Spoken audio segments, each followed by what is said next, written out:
आज अपन देख रहे हैं क्लास 10th का एनसीईआरटी की एक्सरसाइज 3.5 की word problem on cross multiplication. Student question देखें, a part of monthly hostel charges is fixed, कि कोई भी एक हॉस्टल है उसका मंथली जो चार्ज है वो क्या है, फिक्स है। The remaining depends on the number of days one has taken food in the mess. बकाया का जो चार्ज है वो किस पर डिपेंड कर रहा है कि कोई भी व्यक्ति हॉस्टल में स्टे कर रहा है तो जो फूड खाता है, जो खाना वो खाता है, तो उसका चार्ज कितना होगा। When a student capital A takes food for 20 days she has to pay ₹1000। एक कोई स्टूडेंट है जो क्या करता है 20 डेज के लिए फूड को लेता है, उसका चार्ज कितना है 1000। और वहीं पर दूसरा जो बी स्टूडेंट है वो 26 डेज के लिए लेता है खाने को, तो उसका चार्ज है 1180 as hostel charges. Find the fix charges and the cost of the food per day. तो मैंने क्या मान लिया, let x is the fixed charge and y is the charge of food, ठीक है। अब समझे, x तो फिक्स है अकॉर्डिंग टू क्वेश्चन। अगर अपन देखें अकॉर्डिंग टू क्वेश्चन, अगर अपन देखें हॉस्टल में रहने का चार्ज तो फिक्स है भैया। अब खाना कितने दिन ले रहा है, पहला वाला ए जो खाना है वो 20 डेज ले रहा है, तो 20 डेज एक दिन के खाने का चार्ज कितना है, by is the charge of food per day, ठीक है, याद रखना। तो x प्लस कितना हो जाएगा 20 बाई कितना पे कर रहा है 1000, तो ये पहली इक्वेशन हो जाएगी 1000, फर्स्ट इक्वेशन। उसके बाद क्या बोला, दूसरा जो स्टूडेंट है वो 26 डेज तक खाना खाता है, तो वो कितना पे कर रहा है 1180 रुपीज। ये इक्वेशन सेकंड है। कंपेयर करें, compare equations a1x plus b1y equal to c1, a2x plus b2y equal to c2। तो कितना आ जाएगा अपना, a1 कितना आ जाएगा 1, b1 कितना आ जाएगा 20, c1 कितना हो जाएगा 1000, a2 कितना हो जाएगा 1, b2 कितना हो जाएगा 26, c2 कितना हो जाएगा 1180। सही है कि नहीं है। अब अपन जरा क्रॉस मल्टीप्लीकेशन मेथड को अप्लाई करें, तो x अपॉन कितना होता है bc minus bc, y upon ca minus ca और 1 upon ab minus ab। Clear है, 1 2 2 1 1 2 2 1 1 2 2 1। अब एक चीज याद रखना, मैंने ये जो फॉर्मूला लिखाया था वो किसके लिए लिखाया था, जब a1x plus b1y plus c1 हो। यस और नो, यस और नो। यहाँ पर क्या है, इक्वल में c1 है, तो यहाँ पर क्या लगा देंगे, माइनस लगा देंगे। Is that clear. अब अपन देखें x अपॉन b1 की वैल्यू कितनी है 20, c2 की वैल्यू कितनी है 1180, माइनस b2 की वैल्यू कितनी है 26, c1 की वैल्यू कितनी है 1000, y अपॉन c1 की वैल्यू कितनी है 1000 इंटू a2 की वैल्यू कितनी है 1, माइनस c2 की वैल्यू कितनी है 1180 इंटू a1 की वैल्यू कितनी है 1, और यहाँ पर माइनस 1 अपॉन a1 की वैल्यू कितनी है 1, b2 की वैल्यू कितनी है 26, माइनस a2 की वैल्यू कितनी है 1, b1 की वैल्यू कितनी है 20। यस और नो। इसे अपन सॉल्व कर लें, x अपॉन, जब इसे सॉल्व करेंगे तो 1180 इंटू 2 कितना होगा जरा बताओ, और 100 का 2 236, और ये कितना आ जाएगा, डबल जीरो आ जाएगा आगे, माइनस ये कितना आ जाएगा 26,000। यस और नो। और यहाँ कितना आ जाएगा बाई अपॉन 1000 माइनस 1180, तो 1000 माइनस 1180, और ये कितना आ जाएगा 26 माइनस 26। यस और नो। इसको सॉल्व कर लिया अपन ने, तो कितना आया जरा देखो बच्चों, x अपॉन 236 में से 260 चला जाएगा अपना ये 26,000, बाई आ जाएगा अपना 1000 माइनस 1180, तो माइनस 180 इक्वल में कितना है माइनस का 16। पहले इन दोनों को ले लो फिर इन दोनों को ले लो, x अपॉन माइनस 2400 इतना माइनस 1 अपॉन 6 कैंसिल आउट हो जाएगा, x इक्वल टू कितना होगा 2400 अपॉन 6, 6 4 जा 24, 400 आ जाएगा, और ये कितना आएगा बाई माइनस 180 इक्वल में कितना आएगा माइनस 1 अपॉन 6, माइनस से माइनस कैंसिल, 180 ऊपर जाएगा, तो ये कितना आ जाएगा 6 3 जा 80 30। तो हॉस्टल का फिक्स चार्ज कितना हो जाएगा, हैंड्स करके आंसर लिख लेना, आप लोग लिखना सिखाया है मैंने। Fix charge is 400 rupees and mess charge is या food charge is 30 rupees. Clear है, नोट कर लो। ओके स्टूडेंट, नेक्स्ट क्वेश्चन क्या बोला, a fraction becomes 1/3 when 1 is subtracted from the numerator and it becomes 1/4 when 8 is added to its denominator. Find the fraction. तो अपन मान लें let the fraction is x upon y. ये क्या होता है न्यूमरेटर, ये क्या होता है डिनोमिनेटर। तो अकॉर्डिंग टू क्वेश्चन चले, अकॉर्डिंग टू क्वेश्चन क्या बोलता है जरा ध्यान दो। क्या बोला, 1 is subtracted to the numerator, तो 1 सब्ट्रैक्ट कर दिया न्यूमरेटर से, सही कि नहीं। तो फ्रैक्शन कितना बन गया 1/3, क्रॉस मल्टीप्लाई कर दे तो 3x minus 1 equal to by 3x minus 3 equal to by. तो 3x ये प्लस का बाई इस साइड जाएगा, माइनस का बाई ये इस साइड जाएगा, तो 3, ये क्या हो गई इक्वेशन 1 हो गई। अब दूसरी कंडीशन देखें अपन, सेकंड कंडीशन क्या बोला, it becomes 1/4 when 8 is added in denominator. तो 8 कितना ऐड किया जा रहा है डिनोमिनेटर में, कितना बन जाएगी 1/4, यस और नो। क्रॉस मल्टीप्लाई कर दो तो 4x equal to y plus 8, 4x minus y equal to 8, equation क्या हो गई सेकंड। अब क्या करें, compare the equations, compare the equations, किससे कंपेयर करें, a1x plus b1y plus equal to c1, a2x plus b2y equal to c2। a1 की value कितनी आएगी बच्चों, देखो a1 की वैल्यू यहाँ से 3, b1 की वैल्यू कितनी आएगी माइनस का 1, c1 की वैल्यू कितनी आएगी बच्चों 3, a2 की वैल्यू कितनी आएगी 4, b2 की वैल्यू कितनी आएगी माइनस 1, c2 की वैल्यू कितनी आएगी 8। ये आ गई, क्रॉस मल्टीप्लाई कर दें, apply cross multiplication method, yes और नो। अप्लाई कर दो, x upon B C minus B C, y upon कितना आएगा फिर बच्चों C A minus C A, minus 1 upon A B minus A B, सही है। 1 2 2 1 1 2 2 1 1 2 2 1।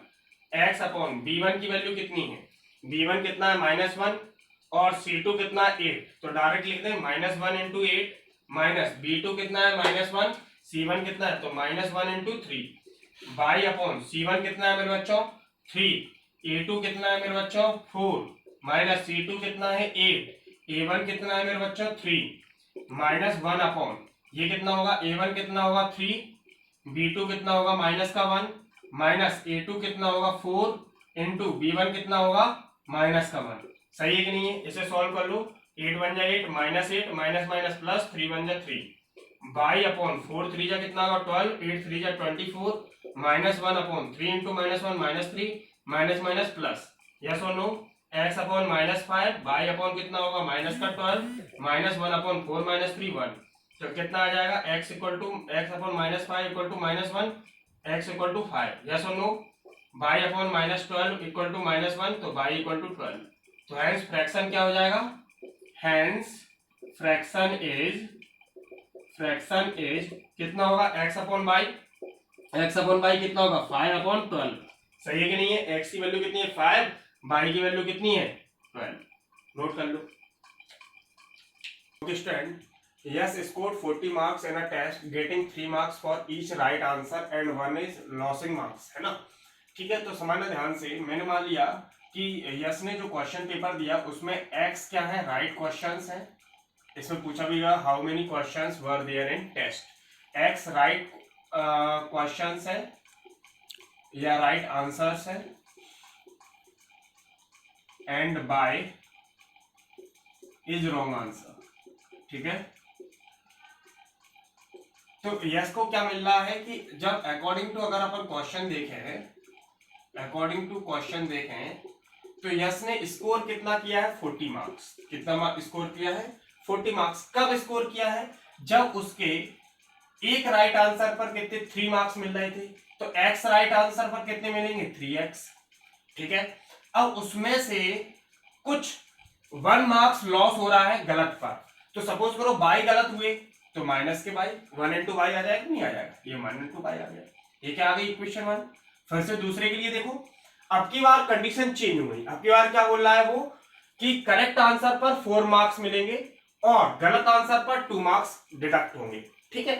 तो करेक्ट आंसर पर कितने मिल रहा है 4, x करेक्ट आंसर है तो कितने टोटल मार्क्स कितने हो जाए 4x, एक करेक्ट आंसर पर 4 मार्क्स है तो x करेक्ट आंसर पर कितने होंगे 4 इंटू एक्स। अब कितने डिडक्ट हो गए 2 मार्क्स, किस पर, हर एक रॉन्ग आंसर पर, एक रॉन्ग आंसर पर 2 मार्क्स डिडक्ट हो रहे हैं, तो बाई रॉन्ग आंसर पर 2 बाई, और टोटल कितना बना रहा है ये बताओ 50 मार्क्स, ये आ गया 50 मार्क्स। ये सेकंड इक्वेशन हो गई। कंपेयर करें, compare the equations a1x plus b1 y equal to c1, a2x plus b2 y equal to c2। a1 कितना हो जाएगा 3, b1 कितना होगा -1, c1 कितना हो जाएगा 40, e2 कितना हो जाएगा 4, b2 कितना हो जाएगा -2, c2 कितना हो जाएगा 50। क्रॉस मल्टीप्लीकेशन लगा दें बेटा। इस क्वेश्चन में या फिर जो अभी अपन वर्ड प्रॉब्लम कर रहे थे इसमें कोई भी मेथड लगा सकते थे आप, लेकिन मैं आपको रिकमेंड करूंगा क्रॉस मल्टीप्लीकेशन लगाएं। क्यों लगाएं? क्योंकि उससे प्रैक्टिस अच्छी होगी। क्लियर है? Apply CM method, cross multiplication method apply कर दिया तो x upon BC minus BC y upon C A minus C A -1 upon A B minus A B. सही है कि नहीं? -1 क्यों आएगा? क्योंकि इक्वल में है इसलिए -1 आएगा। अगर ये इस साइड होते C1 C2 और इक्वल में 0 होता तो क्या लेते? +1 लेते। सही है कि नहीं है? 1 2 2 1 1 2 2 1 1 2 2 1। सही है? इसमें रखो, आंसर निकालो एक्स और वाई की, सेल्फ सॉल्व करना कर लो। ओके स्टूडेंट, क्या बोल रहा है कि कोई भी दो प्लेस हैं ए और बी, ठीक है ना, इन दोनों के बीच की डिस्टेंस कितनी है? 100 किलोमीटर है। कितनी डिस्टेंस है? 100 किलोमीटर। किसी भी हाईवे पर है, एक कार ए से स्टार्ट होती है और बी कार दूसरी जो कार है वो बी से स्टार्ट होती है सेम टाइम पर। If the car travel in the same direction, same direction मतलब अगर ये ट्रेवल ऐसी कर रही है तो ये ऐसी कर रही होगी, ये ऐसी कर रही है तो ये ऐसी कर रही होगी। सही है कि नहीं है? उसके बाद क्या हुआ? Different speeds they meet in 5 hours, तो वो क्या होती है 5 घंटे में एक दूसरे से मिलती है। तो सबसे पहले क्या पूछा? What are the speed of 2 car. Second condition अपन बाद में देखेंगे। तो सबसे पहले हम क्या माने? Let the speed of cars x and y kilometre per hours respectively. सही है कि नहीं है? ये मैंने स्पीड मान ली। सही है? अब अपन क्या जानते हैं, अगर आप लोगों को याद हो, स्पीड इक्वल टू होता है डिस्टेंस अपॉन टाइम। क्या होता है? स्पीड इक्वल टू क्या होता है? Distance upon time. डिस्टेंस कितनी है? 100 किलोमीटर है। अपॉन टाइम कितना है? 5 घंटे का है। अब क्या बोल रहा है? एक चीज याद रखना, यहाँ स्पीड की जगह अपन यूज करने वाले हैं रिलेटिव स्पीड को। किसको यूज करने वाले हैं? रिलेटिव स्पीड को। तो एक कॉन्सेप्ट याद रखना, जब कोई भी व्हीकल या दो व्यक्ति, कोई भी दो चीजें along the same direction move करती हैं तो उनका जो स्पीड का रिजल्टेंट आता है वो कितना आता है? x minus y. अगर opposite to the direction move करती हैं तो उनका क्या आता है? x plus y. ये चीज आप लोग याद रखना। तो मैंने क्या, ओके बेटा मैं ये लिख देता हूं, आप लोग नोट कर लें। नोट क्या बोला मैंने? व्हेन टू कार्स या बॉडी मूव्स, 9th क्लास का कॉन्सेप्ट है। व्हेन टू कार्स या body moves along the same direction then the relative speed is कितनी? x minus y. और अपोजिट डायरेक्शन में मूव करती हैं, जब अपोजिट डायरेक्शन में मूव करती हैं तो कितनी हो जाती है? x plus y. ये चीज आप लोग क्या करेंगे? याद रखेंगे। तो x minus y equal to कितना आ गया? 20 आ गया। फर्स्ट इक्वेशन ये हो गई। सेकेंड इक्वेशन क्या होगी? अब क्या बोल रहा है? अपोजिट डायरेक्शन में मूव कर रही है। अपोजिट डायरेक्शन में मूव करने को मैंने क्या बोला? x प्लस बाई बोला। कितने किलोमीटर है? 100 किलोमीटर है। कितने घंटे में मिल रही है? 1 घंटे में। तो x plus y equal to कितना हो गया? 100।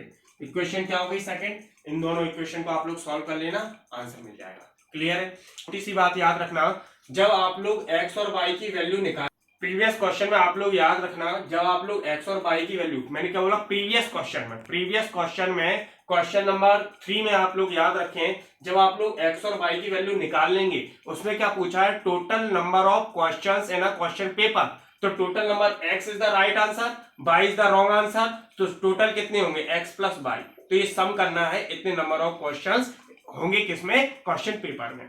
Is that clear? इसमें सिर्फ आप x और y ही निकालेंगे, इसमें आप x और y निकालेंगे। इसके लिए बोल रहा हूँ क्वेश्चन नंबर 4 के लिए आप क्रॉस मल्टीप्लिकेशन मेथड से x और y निकालेंगे। क्लियर है? ये आपके लिए होमवर्क में रहेगा।